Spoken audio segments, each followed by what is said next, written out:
જય Dwarkadhish. Good morning. હવારમાં 9 થઈ ગયો. ફ્રેશ થઈને પછી આપણી ગાડી તૈયાર કરીને ગાડી સ્લો કરીને પછી હું નીકળી ગયો. આ જનાવર કયું છે જરા કોમેન્ટ કરી દેજો. પછી આપણે નજારો કઈ ઘટે નહીં એવો છે ને બાકી પેટ્રોલ પૂરી લીધું, પેટ્રોલ પૂરી નીકળી ગયો.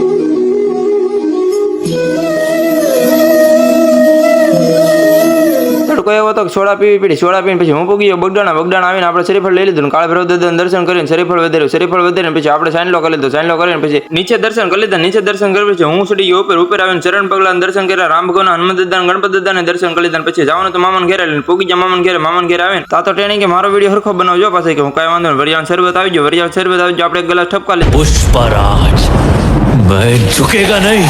પછી મામાએ બાંધી દીધો બાસ્કા બાંધી દીધા. આપણે ગાડી ચાલુ કરીને રામ કીધા બાય કરીને આપણે નીકળી જાય ઘર સાઈડ. પણ બસમાં આવતો પેટ્રોલ ખૂટી ગયો. પેટ્રોલ આપણે હેરા તો વાંધો ન આવ્યો. પછી આપણે નીકળી જાય મોવા સાઈડ. મોવા પૂગી જાય. મોવા આવીને આપણે પી લીધું બદામ શેક પૂગીને પછી નીકળી જાવ ઘર સાઈડ. ઘરે પૂગી જાવ ગાડીને પાર્કમાં મૂકીને ભાઈ તો હજી કામ કરે. બાકી આજનો મિની બ્લોગ અહીંયા લાગે. બાકી વિડીયો પસંદ આવે તો લાઈક શેર અને સબસ્ક્રાઇબ કરવાનું ભૂલતા નહીં. Bye bye.